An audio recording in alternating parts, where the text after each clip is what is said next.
Muy buenos días a todos. Vemos que recién se están conectando. Por favor, esperemos 5, 7 minutitos, por favor, a que todos se conecten.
Buen día nuevamente a todos. Vamos a dar inicio a la clase del día de hoy. Creo que faltan todavía por conectarse, pero bueno, esperemos que vayan conectando. Antes de dar las directrices de la evaluación que va a ser el día de hoy, va a ser algo dinámico que vamos a hacer en clases, ¿no? Preferiría que se conecten todos, pero vamos a avanzar el día de hoy unas políticas de persecución penal, algunas estrategias de persecución penal. Respecto no nos alcanza y no tenemos tampoco muchas, tenemos apenas estrategias de persecución penal en materia de tráfico, tenemos estrategias de persecución penal en materia de corrupción y, si se puede llamar, estrategias de persecución penal en materia de violencia en razón de género, ¿no? Sin embargo, el tiempo también nos apremia. eh, Hoy vamos a llevar solamente aspectos en cuanto a delitos en razón de género, ¿no? Que también es algo que me interesa en este momento, aspectos de su aplicación.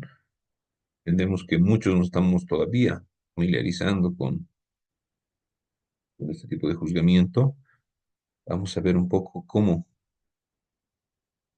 se ha realizado, cómo se ha implementado en nuestro medio este juzgamiento, este tipo de juzgamiento, no solo en Bolivia, sino en el mundo. Ya, lo que sí, y si tienen un grupo, si tienen contacto con sus demás compañeros, en clase vamos a hacer una dinámica, posiblemente a la conclusión de, de-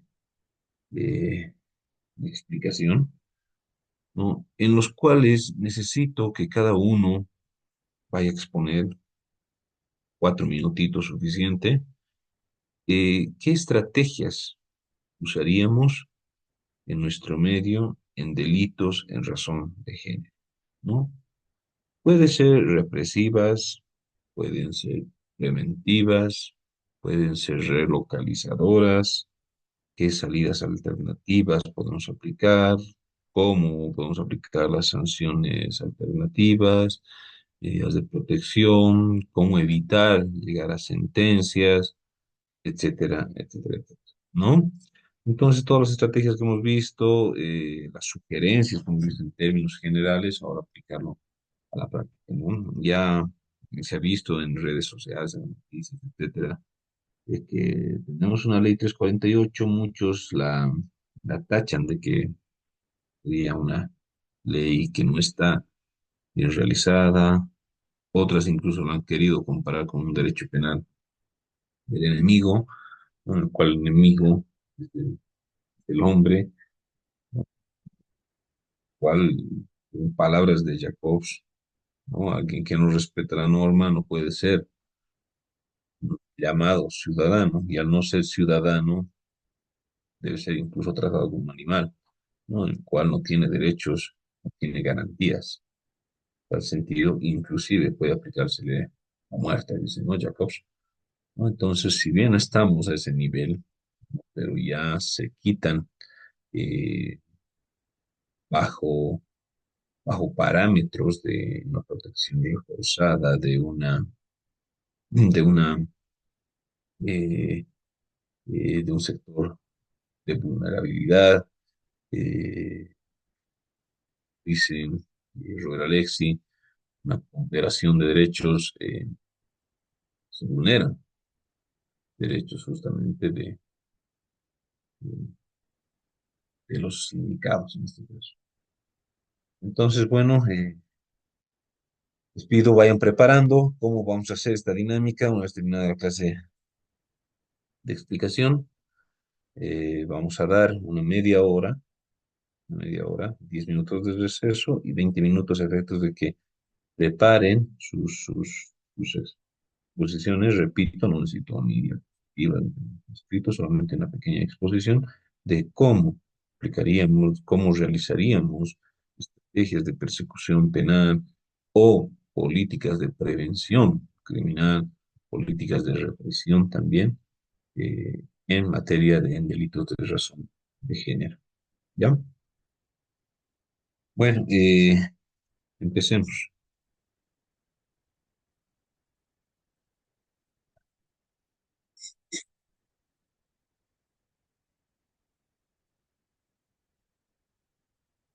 Bueno, me van a disculpar, en primer lugar, no me preparo unas diapositivas para este tema.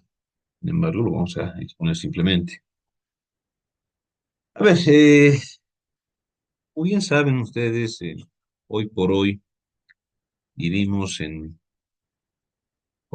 como habíamos expuesto y como lo dice Binder, hoy por hoy nos encontramos en el carozo, en el núcleo de un gran problema, de un gran conflicto que es, y lo denomina con estos términos, la emancipación de la mujer, ¿no? Eh, Muchos piensan, bueno, los abogados creo que ya no, ya estamos familiarizados con esto, ya entendemos que no se trata simplemente de un antojo legislativo que ha tenido la Asamblea Legislativa, ¿no? Sino se trata de un problema a nivel mundial, ¿no? En el cual ya se, ha- se han realizado un montón, por no decir muchos, montón de casos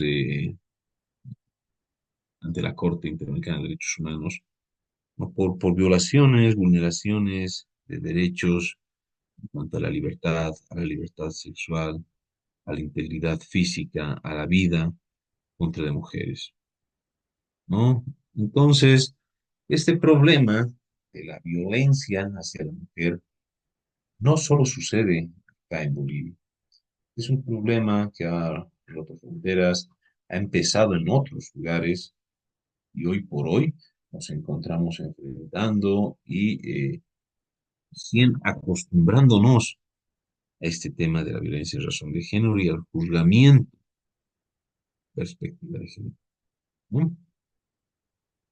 Para citar algunos antecedentes, uno de los hitos más históricos que tenemos a nivel mundial es el caso del campo algodonero, ¿no? El denominado campo algodonero versus México, ¿no? En el cual habían unos asesinos seriales, ¿no? Eh, Tres personas, que uno fue exonerado, dos fueron condenados por otros delitos, ¿no? Pero hubo muchos otros delitos, muchas muertes, denuncias por desaparición de personas, Beth González, Ramos, no recuerdo los nombres, en los cuales se denunció la desaparición de estas muchachas jóvenes, ¿no? Jóvenes de 17, 20 años, muy jóvenes, en los cuales la Fiscalía General eh, se limitó simple y sencillamente a publicar los carteles de persona desaparecida, a remitir el caso ante la Policía Judicial, a realizar la apertura del caso y ya. Se tomó algunas declaraciones y no todos estos casos sin resultado, no se logró encontrar a las personas desaparecidas, más al contrario, la reacción tarde, como siempre, ¿no? Eso tiene razón Zaffaroni, el derecho penal, ¿verdad? Se encontró los cuerpos de tres mujeres justamente en un campo algodonero, producía algodón, ¿no? Mujeres las mutilaban, se hacían ritos satánicos con las mujeres, se les cortaba el corazón y muchas otras cosas, se les agredía sexualmente, se las privaba de libertad, se las torturaba antes de matarlas, muchos aspectos atroces, ¿no? Que se han dado en todos estos casos. Y en otros lugares, en terrenos baldíos, inclusive en la propia casa de uno de estos asesinos seriales, se encontró cuerpos de otras mujeres, ¿no? Entonces, eran muchas mujeres que en Chihuahua, ¿no? En la ciudad de Juárez, se, se, se, se daban, ¿no? Entonces, realmente ya era un patrón, patrón genérico, un patrón que coincidía, que se daba a diario en dicha localidad, ¿no? Entonces es por eso que el año 2005, si mal no recuerdo, se apertura el caso ante la Corte Interamericana de Derechos Humanos, ¿no? Hasta el 2017, la Corte, perdón, 2007, la Corte, si no estoy mal, la Corte recaba todas las pruebas respecto a, a las investigaciones, los cuadernos de investigación, los cuadernos procesales correspondientes de estos casos y determina evidentemente que el Estado, los Estados Unidos de México, no ha actuado con la debida diligencia, ¿no? Se ha limitado a hacer los actos que les mencioné precedentemente, eh, sin hacer nada más, llegando tarde, siempre, eh, ya las mujeres habían sido flageladas, torturadas, abusadas, privadas de libertad, eh, y obviamente las encontró sin vida, ¿no? Entonces, el 2000, el 2000, ¿qué año estamos? 2013, sin mal, no estoy mal, se emite la sentencia y se condena al Estado de México por la responsabilidad que ha tenido, ¿no? De todas estas torturas, de todos estos abusos que ha tenido. Principalmente acá es donde se regula, se impone una obligación para todos los estados, ¿no? ¿Cuál es la debida? Voy a escuchar muchos de ustedes el término de la debida diligencia en materia, en perspectiva de género, ¿no? En el cual se indica que el Estado debe aplicar la debida diligencia, no solamente en la investigación, no debe aplicar una debida diligencia en la prevención, una debida diligencia en la investigación, una debida diligencia en el juzgamiento y una debida diligencia en la ejecución de las sanciones, ¿no? Y también en la reparación del daño hacia las víctimas. ¿No? Por eso se condena al Estado de México a indemnizar a las víctimas, ¿no? Pagar los daños, perjuicios, indemnizaciones, si bien es evidente, no va a poder devolver a la vida a las víctimas de estos hechos, se ha condenado al Estado y ahí es donde se funda un hito muy importante. Pues ha habido muchos casos, ¿no? Y en nuestro medio, el caso MZ versus Bolivia, ¿no? Un caso el cual ha tenido bastante repercusión, ¿no? MZ porque lo ha querido llevar en anonimato a la víctima de estos hechos, ¿no? Contra Bolivia, en el cual era una ciudadana extranjera, el cual vivía en un alquiler porque vino a hacer un trabajo acá a Bolivia y su dueño de casa siempre la molestaba. Hasta que un día llega él en estado de ebriedad, se entra al cuarto de la dama, la abusa sexualmente, ¿no? Ella denuncia el hecho, evidentemente se apertura el caso, ¿no? Sobre violación. Sin embargo, tropieza con una serie de patrones patriarcales en el proceso, ¿no? Siempre dando la razón al hombre. El hombre decía, no, ¿cómo yo la voy a abusar si la mujer es más grande que yo? Decía, entre otro de los argumentos que usó el tribunal de sentencia, eh, era que no era virgen, que había dejado un poder a su abogada y dejó el caso, es decir, que le restó importancia, por tanto, la denuncia carecía de credibilidad, ¿no? Y muchos otros aspectos que se basaban en, en actos discriminatorios en razón de género. Entonces, este caso llega hasta la Corte Interamericana de Derechos Humanos, ¿no? Y el Estado boliviano ya con tantos antecedentes y justamente ya viendo evidentemente su responsabilidad, asume, asume su responsabilidad y antes de llegar a una sentencia, prefiere firmar un acuerdo, ¿no? Un acuerdo en el cual admite su responsabilidad, se compromete a una serie, si ahora lo pueden descargar el acuerdo, también voy a hacer eso, una serie de aspectos en los cuales, por ejemplo,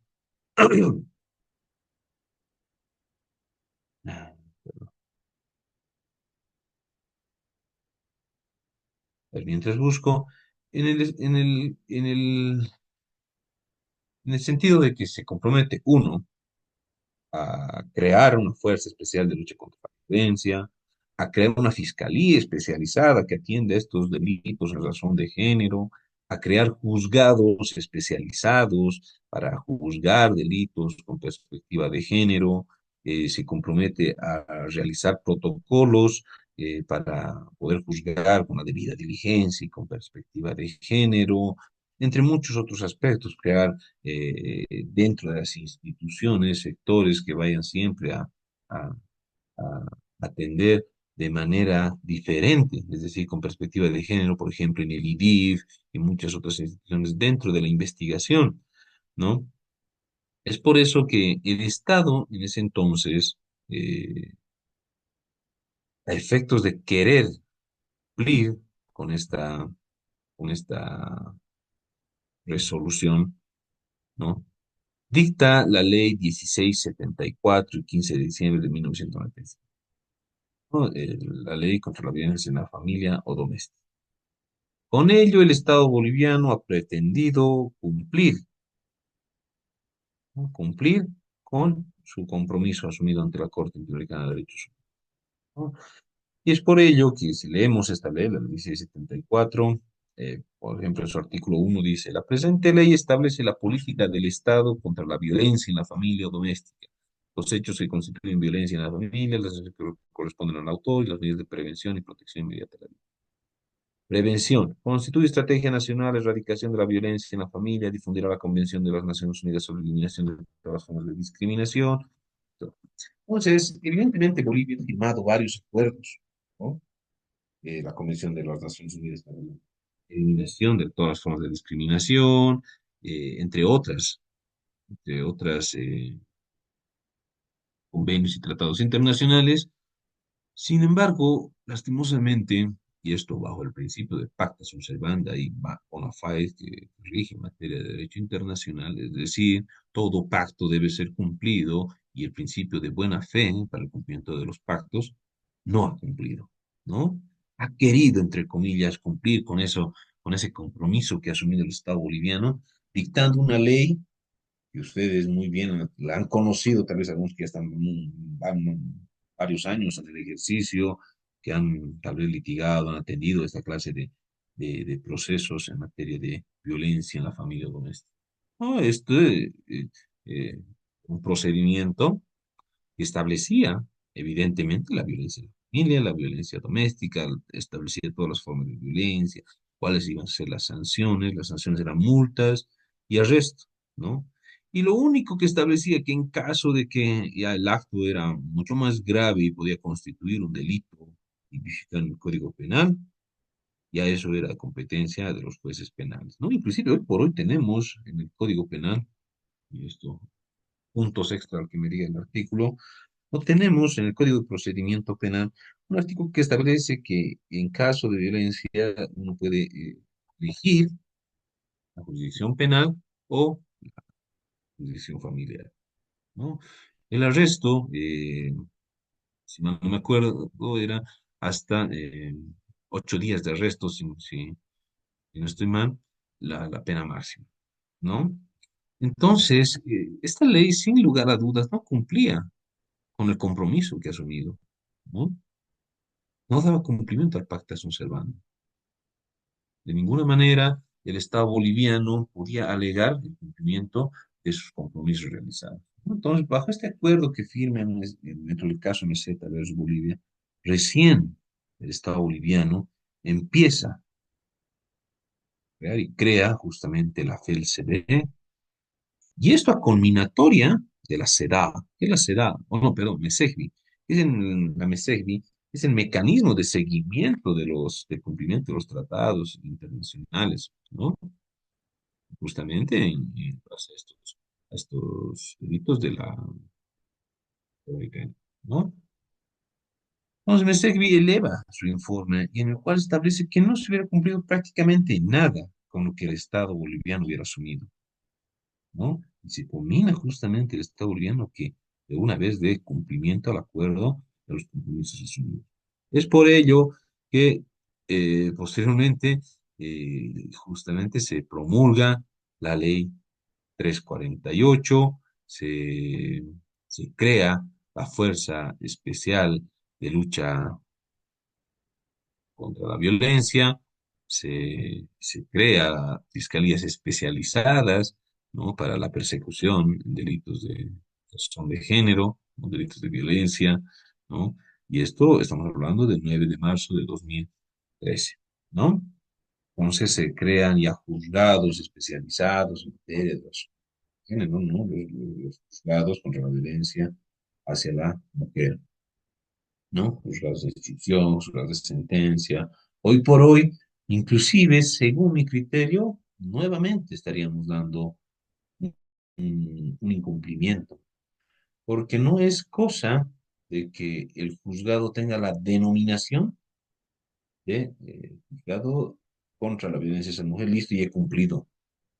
¿Qué sentido tiene de que este juzgado especializado, entre comillas, igual atiende delitos de corrupción, igual atiende delitos ordinarios? Y todos. Entonces, estamos hablando de que todos los juzgados son especialistas en todos los delitos.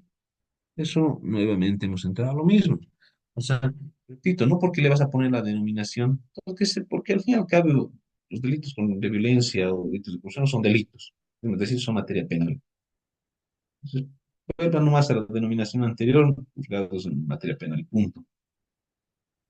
Ahora todos los juzgados se han vuelto, entendemos la carga procesal que tenían, la corrupción que se tenía en los delitos de corrupción, es increíble, la dilación justamente, la falta de debida diligencia en los delitos contra la violencia hacia la mujer, entendemos.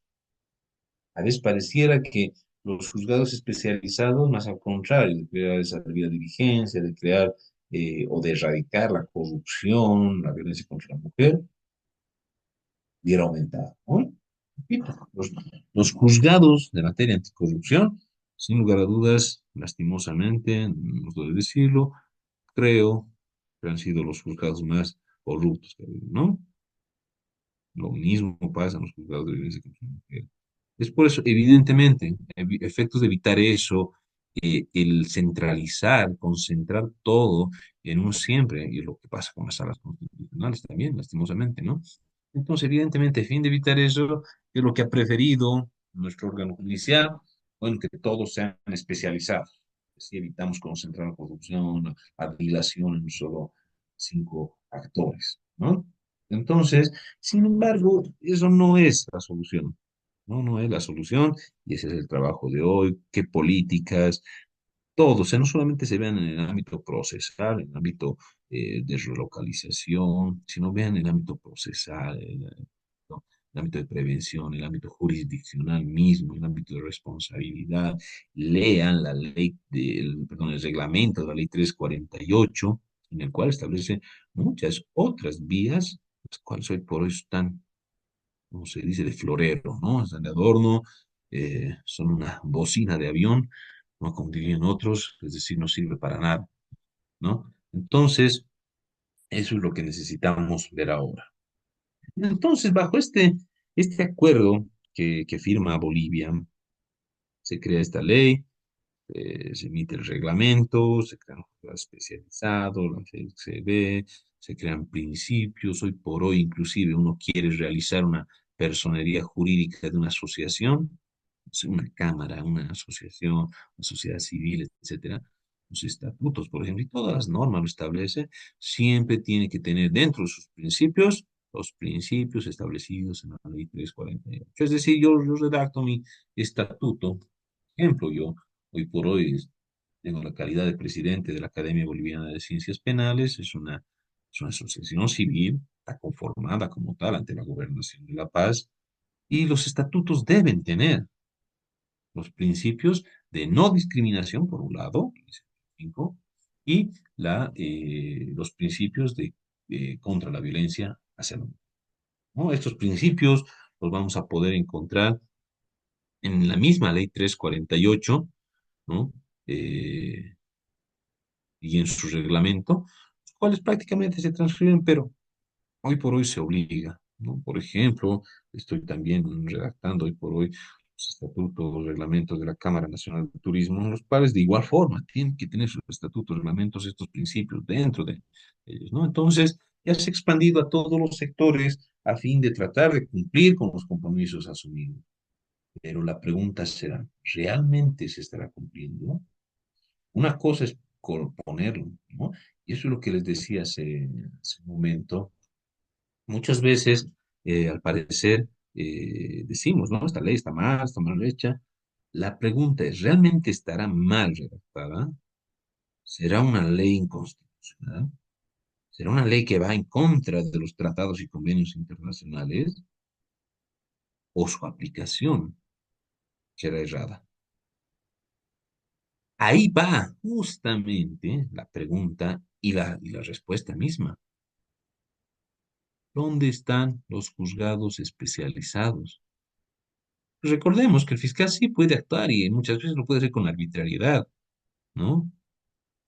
Pero ¿quién es el que controla eso? El que evita que el fiscal haga lo que quiere, el que evita que la defensa realice actos de dilación, etcétera, etcétera, ¿no? Que se evite la corrupción, que se evite que el investigador esté parcializado, no esté de un lado o del otro. Es justamente el juez. Y para saber aplicar, justamente eso es un problema. La aplicación es pésima. Para poder aplicar de manera correcta la norma, tenemos que tener un juez especializado en esa norma, que conozca perfectamente cuál aplicación, cuál la solución. Pero hoy por hoy muchos se limitan. La Convención de Belém do Pará, que se trata de un sector reforzado, la vulnerabilidad, por su vulnerabilidad, es un peligro el imputado para la víctima, etcétera, etcétera, etcétera, ¿no? Han interpretado, inclusive yo siempre he interpretado de manera diferente la sentencia constitucional 394, ¿no? Las cuales los jueces lo aplican al revés, ¿no? Es lo que a mí me parece, ¿no? Porque no basta con decir que pertenece a un sector vulnerable, sino que se debe demostrar con otros elementos que evidentemente es un peligro para la vida, ¿no? Entonces, ¿alguien quiere participar? Bueno, Juan José Salinas se le activó su micrófono. Gracias. Entonces, ay, me desperté. Eh, ¿Dónde estábamos? Entonces, no existe esa capacitación, esa capacidad, los jueces especializados para poder aplicar de manera correcta la norma. Analicemos solamente eh, el tipo penal de violencia familiar o doméstica, ¿no? Voy a poner acá en la pantalla para que,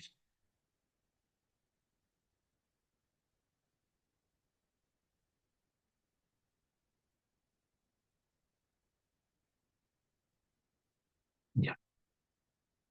Quien agrediere físicamente, psicológicamente, sexualmente, dentro de los alcances comprendidos en el numeral 4 del presente artículo, incurrirá en pena de reclusión de 2 a 4 años, ¿no? Ahora, ¿qué es lo que quiero que lean? No lo que jamás nadie ha podido dar una explicación, existe jurisprudencia, pero sí la doctrina lo resuelve. Y dice, siempre que no constituya otro delito. A esto le vamos a llamar en el aparente concurso de delitos, ¿eh? Esta pequeña cláusula se llama una cláusula de subsidiariedad,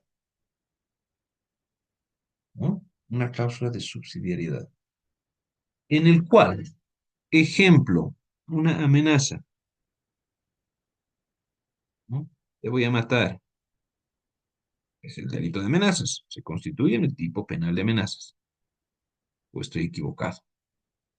Pero ¿qué hace? Al tratarse de uno de los cuatro incisos, el cónyuge conviviente, persona con la que ha creado hijos, ascendientes, descendientes, con el cual tuviera encargado de cuidado, guarda de la víctima, etcétera, ¿qué es lo que va a hacer? Ayer atendí un caso, ¿no? Entre padre e hija. Supuestamente la hija le hubiera dicho al padre que te voy a matar. Y listo, le inicia proceso por violencia familiar doméstica. un hecho aislado, primer punto, un hecho en el cual no ha habido un cierto grado de repetición, un estado sistematizado, un estado permanente de violencia para que pueda constituir delito en razón, ¿no? Un hecho aislado, supuestamente, más allá de que es mentira, pero digamos que estamos en la hipótesis de que es verdad. Un hecho aislado, te voy a matar. Entonces, tenemos que aplicar la cláusula de subsidiariedad. Es decir, y esto nos dice siempre que no constituye otro delito. Siempre constituye delito de amenazas. Y más allá de que no podría ser considerado un estado de violencia, si nos vamos al concepto de lo que es violencia, no se equipara. ¿Mm? Situación de violencia es el conjunto de circunstancias y condiciones de agresión en las que se encuentra una mujer en un momento determinado de su vida, ¿no? Entonces, esa situación de violencia, lastimosamente, no existe.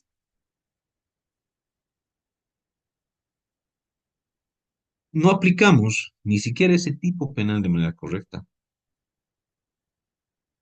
Vayámonos a otro tipo penal, el de feminicidio.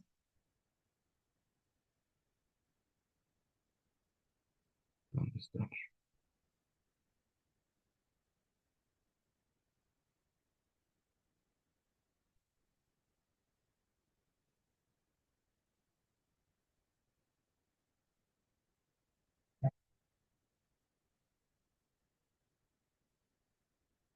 Eh, acá, esto sí es mala legislación, una mala técnica legislativa. El 254 antes de entrar al feminicidio. Homicidio por emoción violenta. Quien matare a otra u otro en estado de emoción violenta excusable será sancionado con reclusión de 2 a 8 años. En la emoción violenta, derecho penal 1, ¿no? Alguien que está en un estado eh, inclusive podrían llamar de semi-imputabilidad, ¿no? En el cual no pierde toda la capacidad de comprender la antijuricidad de su conducta, pero se encuentra, eh, eh, esa capacidad se encuentra alterada, no en su totalidad, pero alterada. Es decir, se encuentra muy disminuida. Esta emoción violenta, que en todas las legislaciones es una circunstancia atenuante, ¿no? Es decir, una circunstancia genérica atenuante que se puede aplicar a todos los delitos, lesiones, etcétera, ¿no? Una lesión por emoción violenta, etcétera, ¿no? Entro a mi casa y veo que eh, ladrón está torturando a mi hijo y voy y lo mato, ¿no? Ha actuado, más allá de la legítima defensa, he actuado por una emoción violenta, por ver a mi hijo en ese estado y lo he matado, ¿no? Y acá, si leen la segunda parte, que ha sido incorporada justamente en el 78, dice, este tipo penal no procederá en caso de feminicidio. A ver, ¿quién puede explicarme esto? Les otorgo la palabra, por favor.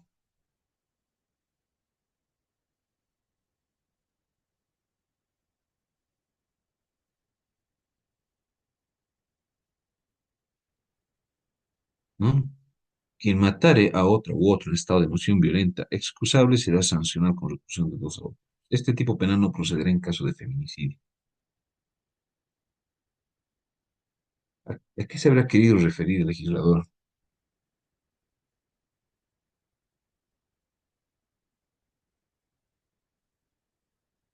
A ver, tienen la palabra, por favor.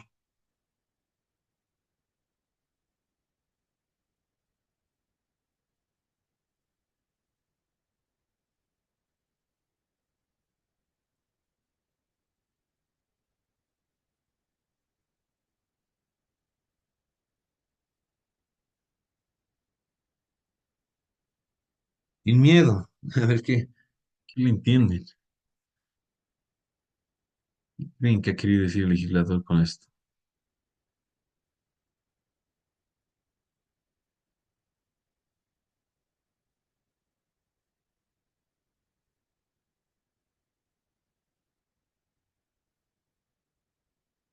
A ver, yo voy a empezar a preguntar.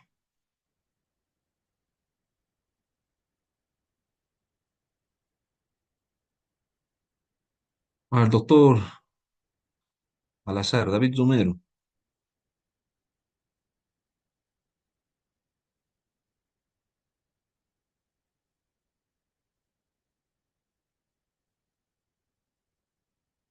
Buenos días, ¿me escucha? Doctor, ¿cómo está? Buen día.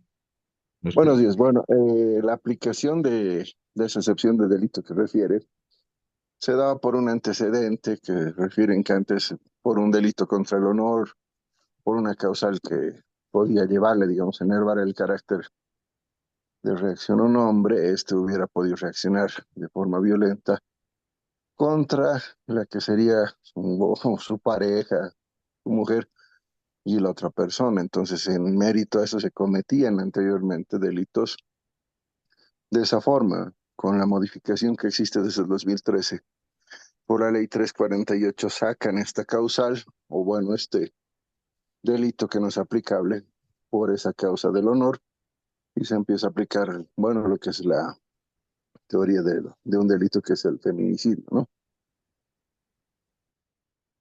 Perfecto. Evidentemente, ¿no? Pero, a ver, ¿qué es lo que ha querido decir el legislador? Ha querido decir, señores, como los antecedentes que se refería el doctor, todos los que matan a su mujer son condenados por emoción violenta, homicidio por emoción violenta. ¿Por qué? Porque la encontró con su amante, la ha encontrado en el motel, la ha encontrado en su cama con otro, etcétera, la ha encontrado conversaciones, la encontró a llamadas, no sé. Y todos cambiaban la tipicidad por, bueno, en ese entonces asesinato, lo cambiaban a homicidio por emoción violenta, ¿verdad? Si leemos asesinato, el asesinato es matar a su cónyuge sabiendo que lo es, ¿verdad? Pero a ver, es como decir en el delito de estafa, ¿no? Vamos a poner el que por cualquier medio se produzca el error mediante engaño, artificios, etcétera, que haga la propia víctima, ¿no? Un delito de autocomisión, ¿no? Que la propia víctima realice el acto de disposición patrimonial, perfecta incursión en la previsión de libertad de una parte. Estamos bien. Este delito no se aplicará en caso de hurto. ¿Para qué necesitamos poner eso? Este tipo penal no se aplicará en caso de homicidio en accidente de tránsito. Obvio. O sea, es por demás obvio. No voy a aplicar un delito de estafa en un caso de asesinato. Obvio, ¿verdad? Es por demás obvio. Sí entendemos que el legislador acá ha querido decir, no van a poder alegar emoción violenta en casos de feminicidio. Eso quería decir el legislador, ¿verdad? Pero a ver, poner un tipo penal, repito, es que el problema en nuestro Código Penal es que la emoción violenta no está prevista como una causa de emoción. Solamente lo tenemos en el tipo penal de homicidio, que se llama esto un tipo penal calificado, ¿no? Un tipo penal el cual tiene una determinada atenuante ya dentro del mismo. Porque el asesinato es un homicidio, pero calificado. Tiene el mismo verbo rector, tiene el mismo objeto, tiene el mismo bien jurídico, pero tiene otras circunstancias para cometer el delito, ¿no? Circunstancias cualificadas, ¿no? Tanto puede agravar la pena como atenuar. Lastimosamente no tenemos, pero sí la emoción violenta puede considerarse como una causa de inimputabilidad o semi-imputabilidad. Pero ¿por qué no puedo alegar inimputabilidad o semi-imputabilidad en delito? Sí,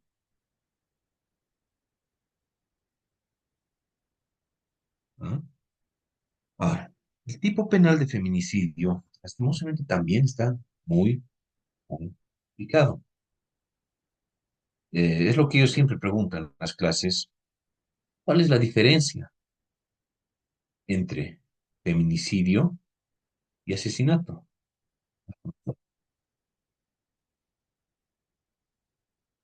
¿Mm?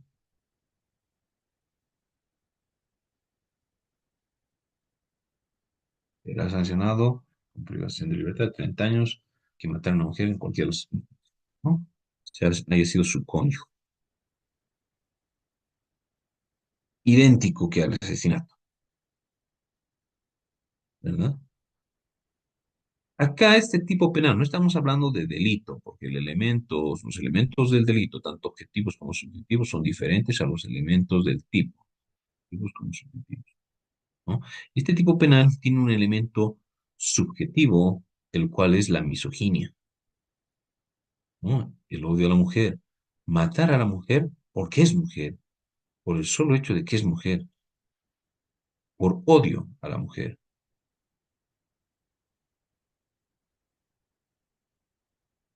¿no? Entonces, ese elemento subjetivo, lastimosamente, si bien algunos jueces lo tratan de fundamentar, nunca demuestran de manera evidente cómo en la valoración de la prueba, etcétera, cómo se está demostrando, ¿no? Entonces, solamente como ejemplos esto, ¿no? Lastimosamente, hoy por hoy, y esto vamos a provocar aún más en cuanto a la, la aplicación de la ley 348 respecto a la especialización de cada uno de los jueces, ¿no? Esa especialización, lastimosamente, no la tienen, peor aún cuando todos van a ser todólogos, ¿no? Entonces, eso da una mala aplicación de la ley. Sí hay errores legislativos, como que acabo de exponer, pero realmente es algo muy...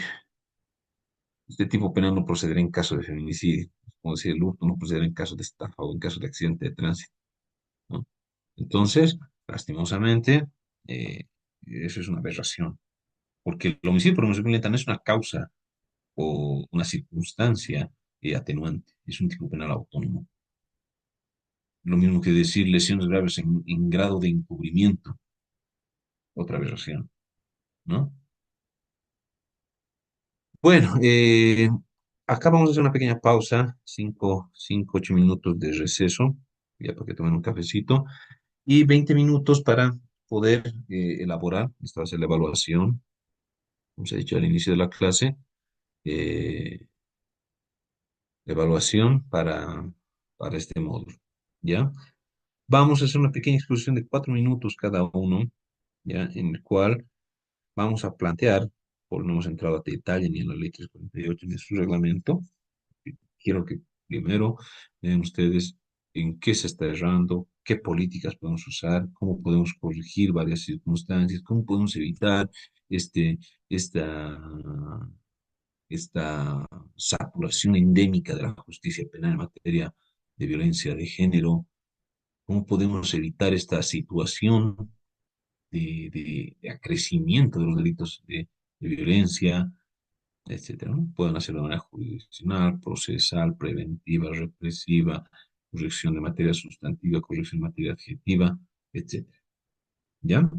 Si me dan con casos pueden ser inventados o casos que lo hayan vivido, mucho mejor, y eso se va a evaluar en esta clase. Entonces nos veríamos a las 9:30 exactamente, a efectos de empezar con las exposiciones.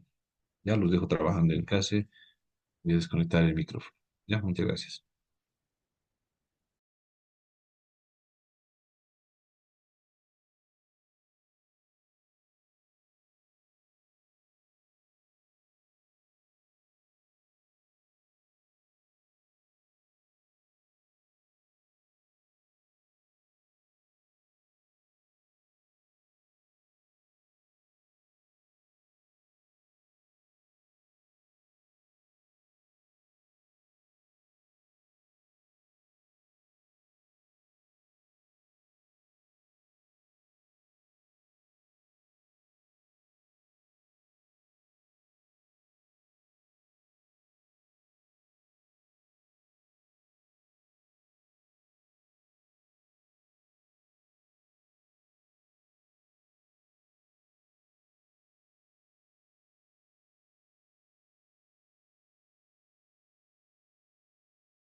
Hay también algo eh, muy curioso. Acá está, artículo 97. Las pruebas pueden ser presentadas junto a la denuncia, contestación, audiencia o antes de emitirse la resolución. La falta de prueba a tiempo de plantear la denuncia o demanda no impedirá la admisión de la misma. Entonces, ahí vamos de nuevo. Vamos a requisitos del artículo 380. ¿Verdad? Denuncia.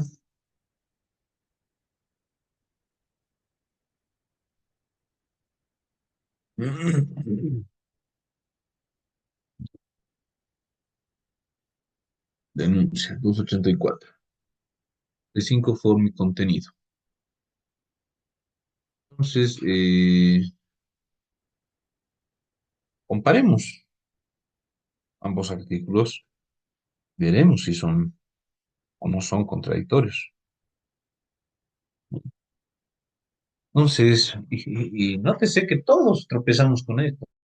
En el filtro que tiene el Ministerio Público en la unidad de análisis y análisis criminal, en el cual, no sé, presentamos una denuncia por gusto, con pruebas, testigos, fotos, y observación. Previamente acredite la preexistencia de los elementos. Si alguien estuviera acostumbrado, no sé, a guardar la factura de su laptop, de su celular. O sea, más allá de que ya nos presenta prueba, piden que acreditemos de manera fehaciente, ¿no? Sin, inequívocamente. Pero en materia de delitos en razón de género, inclusive, tampoco se cumple mucho, ¿no? La falta de prueba a tiempo de plantear la denuncia no impedirá la admisión de la misma. Pero aún así, nótese que, por ejemplo, no presenta denuncia psicológica. Y es algo contradictorio también. Miren que justo anteayer, el jueves, me llama un cliente y a la denuncia, él lo denuncia a su papá y tres denuncias, la clave que había, ¿no? Solo admiten del papá, del adulto mayor. Las tres eran denuncias psicológicas, pero solo admiten una. Las otras observan, no te prueba. La otra denuncia, igual era verbal, sin pruebas, sin informe psicológico. Entonces ahí ya notamos, y estamos hablando de sectores vulnerables igual, la mujer también es sector vulnerable, el adulto mayor también, ¿no? Entonces hablamos de igualdad material, tal vez igualdad formal, pero aún así no se da cumplimiento. Entonces, a ver, desde ya podemos estar en indefensión. El proceso se inicia sin ninguna prueba. Ahí está. Pueden ser presentados junto a la denuncia. Pero si no me da la gana, no, a la contestación, a la audiencia, antes de emitirse la resolución. ¿Verdad? Entonces, ¿y qué resolución? ¿Será la sentencia la resolución final? Porque la sentencia también es una resolución, ¿no? Entonces ya nos crea bastantes vacíos y malas interpretaciones. Entonces, ¿qué es lo que tiene que hacer el juez? Alguna vez he escuchado un dicho, la ley se cumple, no se interpreta.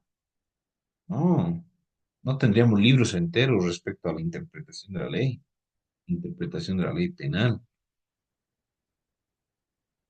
¿verdad? No se puede aplicar la analogía, sí, principio de legalidad penal, pero hay que hacer una interpretación de manera conjunta entre todas las normas. Y la interpretación teleológica, es decir, ¿qué es lo que ha querido decir el legislador? Yo siempre pongo un ejemplo, homicidio, quien matare a otro. ¿A otro qué? ¿Un ser viviente, una planta? ¿A otro ser viviente, un animal, un insecto? ¿No? Entonces, si vamos a partir de esa exquisitez de la ley, se aplica, no se interpreta, bueno, pues se aplica a otro. Está matando a otra cosa que vive, ¿no? Homicidio. Seríamos un ridículo, ¿verdad? Entonces, sí o sí se debe realizar una interpretación. Yo, una vez casi me hago arrestar en un juicio La ley 1173 sí ha cambiado varios aspectos respecto a un juicio, pero hay una contradicción respecto a al momento de la fundamentación de la defensa. Hay una contradicción, pueden haber dos momentos. Y eso puede ser elección del tribunal. Yo me reservo el derecho a fundamentar posteriormente, declarar a mi cliente todo. Me dicen, no, ya no puede fundamentar, ha precluido. Hago reposición. No, corrección del procedimiento, me quieren arrestar. ¿No? Entonces, son cosas que lastimosamente ni siquiera en materia ordinaria pueden superar, ni siquiera en materia procesal, mucho menos van a poder superar en materia sustantiva. Entonces, vemos acá, no podemos, y uno mismo, si interpretamos las normas, las advertencias preliminares de una declaración, ¿qué nos dice? Se le hará conocer en modo, tiempo y lugar al imputado las circunstancias del hecho que se le imputan. No se le hará conocer todos los indicios de prueba. O sea, pero si la denuncia se va a llevar sin ningún indicio y yo como víctima puedo presentar en cualquier momento que me dé la gana, ¿en qué estamos? Estamos vulnerando otras normas, ¿no? Entonces, eso no puede ser así.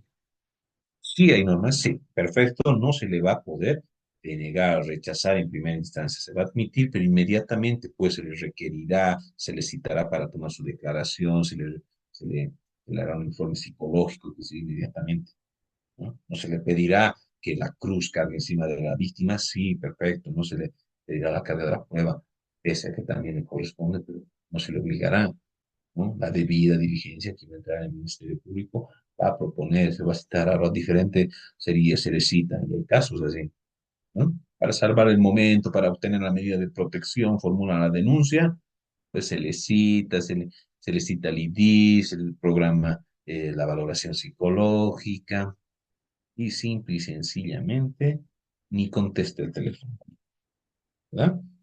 Entonces, sí se ha agotado la debida diligencia, se ha hecho todo lo que se ha podido, y no vamos a imputar con su simple denuncia verbal, ¿verdad?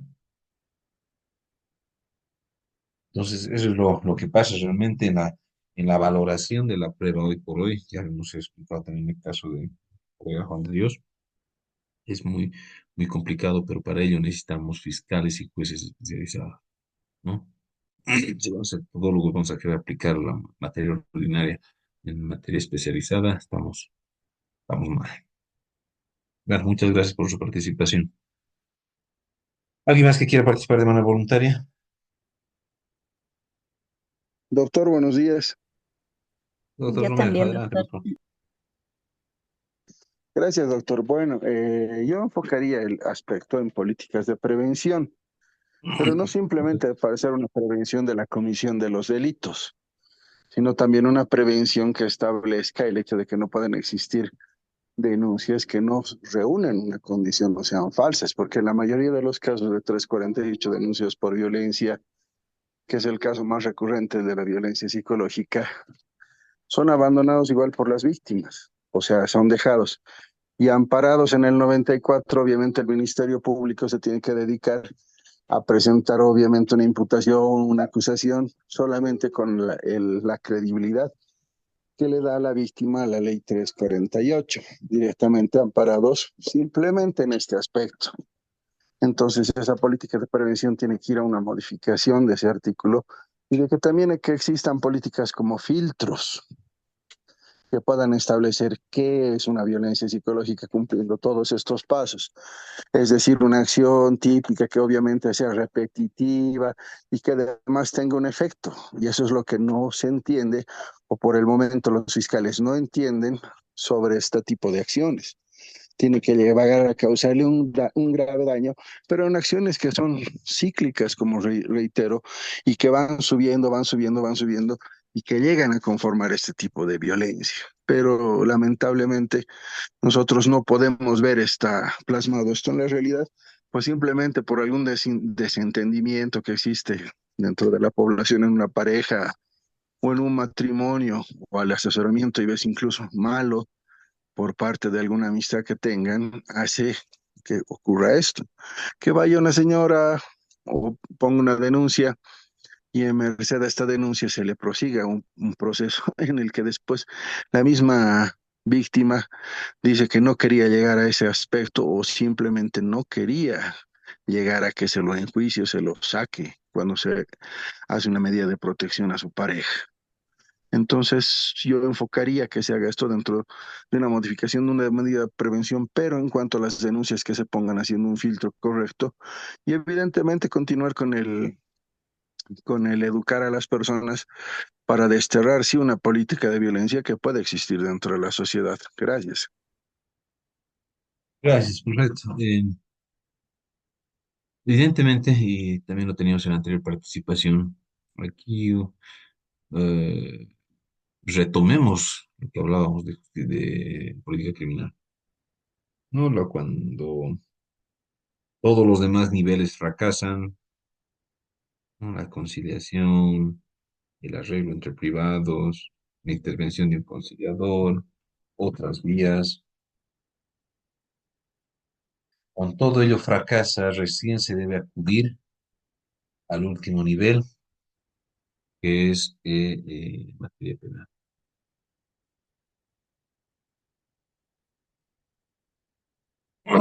¿No? Entonces, hoy por hoy, decía hace rato, eh, para ver el tema de los bienes gananciales, si se han separado y uno se la lleva al anticrético, listo, violencia. La mayoría de los casos es por el tema de asistencia familiar, el tema de quedarse en la casa, por el tema de que no vea a los hijos, eso entre parejas. Entre hermanos, entre primos, entre tío y sobrino, entre hijo y papá, me atrevería a decir que el 99% de los casos son por propiedad. ¿Ah?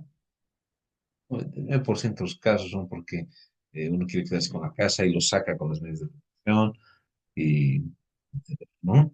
Pero muchas de las finalidades, ahora, el 50% de los casos de violencia son, digamos, la mujer por una de esas causas que acabamos de decir. Y el otro 50% son para asumir defensa. Es curioso, ¿no?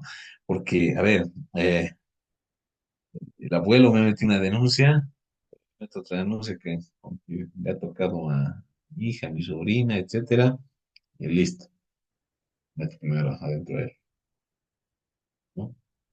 Yo he visto casos, una dama que ha atendido con su ex pareja por una propiedad, se ha agredido, uno le denuncia, ella, para hacerlo más fuerte, imagínense, se ha dado una piedra en la cara, ella misma, así, dos piedradas, todo tan fuerte que se ha roto, es una lesión grave, ¿no?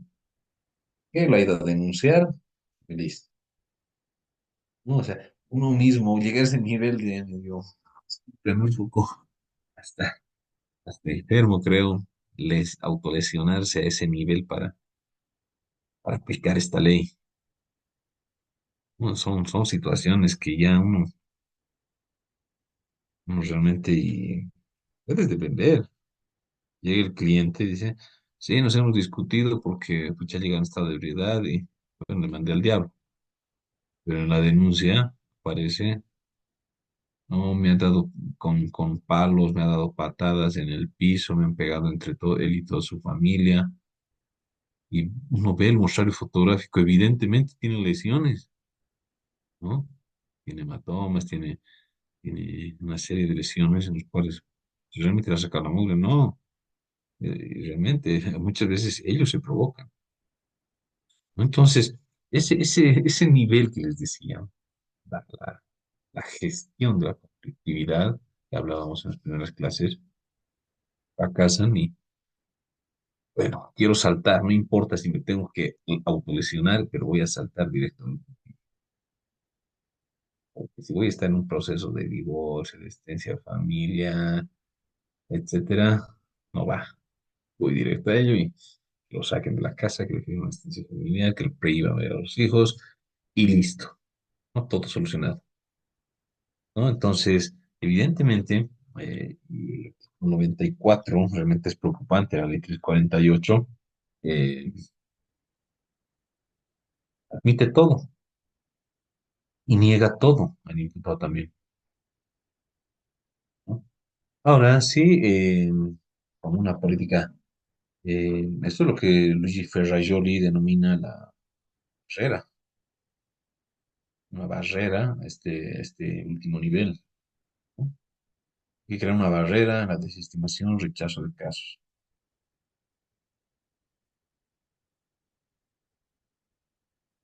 Perfecto, una barrera, previamente hágase una valoración. Y es lo que antes se hacía, hoy por hoy ya no. No se requería, te daban tus requerimientos para hacer CV, para psicología. Contengas, subsanabas tu denuncia y tienes recién entrada. Ahora ya no, ni siquiera ello, ¿no? Eh, he visto casos en los cuales, eh, a ver, ¿qué es lo que uno hace? Uno ya no quiere perder los 3 meses en hacer CV, en psicología. Va 100, 200 bolivianos, un psicólogo, un pequeño informito que está con estado de depresión, y punto. Con eso ya ingresa tu denuncia, ¿verdad? Entonces, lo que hablábamos, esa teoría de la barrera del que dice, no estoy de acuerdo, porque lastimosamente cuando se crea esa barrera, los casos vuelven más fuertes. He visto informes psicológicos en 2 horas, facilito, y lastimosamente también hay varios psicólogos que se están dedicando a ello, hacen informitos de menores, imagínense llegar a ese nivel también. Yo he visto, pues, mis propios clientes, doctor, me han hecho este informe, no sé si presentarlo. Decía la menor, relata que su tío le hubiera tocado los pechos, le hubiera tocado en sus partes íntimas, en reiteradas ocasiones, le hubiera dicho ella, directamente, cosas tan inventadas en un informe psicológico, mente hasta puede llegar a una directa aprehensión, ¿verdad? Con ese informe psicológico, más la presunción de credibilidad del testimonio de la menor, etcétera, tratarse de menor, de violencia sexual, así mismo. Entonces, ya estamos en lo que decía Alberto Binder, también con más fuerza, ya me voy a lo seguro, ¿verdad? Ya no voy a ir a presentar mi denuncia, requerimiento, o que me den requerimiento para el médico forense. Directo, como en materia 348, ¿cuánto te cuesta? Y hay que ser realistas. ¿Cuánto te cuesta un certificado médico? 100 bolivianos te cobra un médico. Pone lo que quieras. Presenta lesiones, etcétera, etcétera. Aparte, un informe psicológico hasta de violencia sexual. Muchos casos que evidentemente han tenido relaciones sexuales, pero totalmente consentidas, con mucho amor, etcétera, pero después, listo, va a decir la pericia, evidentemente, se ha detectado espermatozoide, se ha detectado estático, es una genética, corresponde al imputado, todo va a ser verdad, pero ahí va a cambiar algo que la declaración, la versión de la víctima, ¿no? Todos estos aspectos hay que analizarlos. Bueno, muchas gracias por su participación. ¿Quién más quiere participar?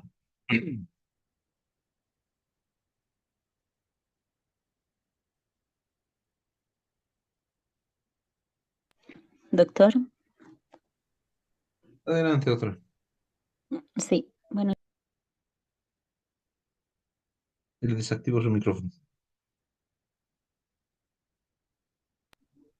solamente acotar, doctor, este punto, ¿no? De la ley 348 que, como nos mencionó que también podíamos hacer referencia a algún caso, pues nosotros de cerca estamos viviendo un caso donde a simple denuncia, sola declaración de la familia y la denuncia de de la persona en este caso que ha sido golpeada, ha sido detenido su expareja.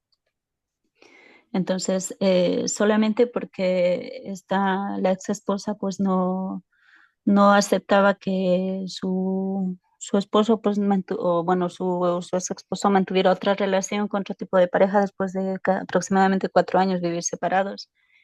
Y no ha sido un nivel tanto de maltrato psicológico al esposo que han sido llamadas, mensajes, amenazas y todo tipo de manipulaciones a los dos menores y ha desembocado pues en esta denuncia por maltrato en una fiesta donde se reunirían ellos, pues la mujer ha empezado a beber, a provocar y a consecuencia de ella tanta situación y tanta violencia psicológica que ha ejercido la mujer con el hombre, pues le ha tenido que coger de los brazos y sacudirla solamente, ¿no? En la denuncia está que la ha golpeado, que la ha tumbado al suelo, bueno, muchas lesiones, ¿no? Y a sola declaración, pues ha sido detenido el esposo y ha sido llevado preso. El caso es, doctor, yo y muchos de compañeros nuestros que estamos también en la carrera, observamos y vemos falencias en la ley 348, porque claro, ¿dónde está la equidad de género cuando solamente a una denuncia de una persona, un hombre que también es una persona que tiene derechos y tiene presunción, tiene el derecho a la presunción de inocencia, entra en la cárcel donde puede llegar a ser y son violados, son maltratados, sangran directamente cualquier cantidad de dinero para poder pagar una habitación, poder comer, poder meterle ropa, en todos los aspectos. Cuando una mujer es víctima de un maltrato psicológico, un maltrato físico, inmediatamente se le protege, ¿no? Se le da asistencia psicológica. Si no tiene un sitio donde ir a vivir, también se le procura un hogar a ella, a los hijos. Pero ¿por qué no se hace también lo mismo cuando un hombre está detenido en la cárcel o simplemente está con la denuncia o ha salido de la cárcel? No se le procura para el hombre maltratado, para el hombre, aunque haya sido una denuncia falsa, un psicólogo para asistirle, para poder rehabilitarle, para poder solucionar ese maltrato psicológico que los hombres sufren, porque no sé cómo expresarlo, doctor, pero muchas familias rotas o que todavía están, el hombre sufre muchísimo maltrato psicológico. No hay un estudio, una estadística que pueda llevarse, ¿no?, a este nivel, pero el maltrato psicológico, la lesión psicológica también conlleva que pueda desembocar en un maltrato físico, ¿no?, contra la esposa o al revés. Y no existe una asistencia por parte de las autoridades para poder también proteger a en el caso de que sea una denuncia falsa, ¿no?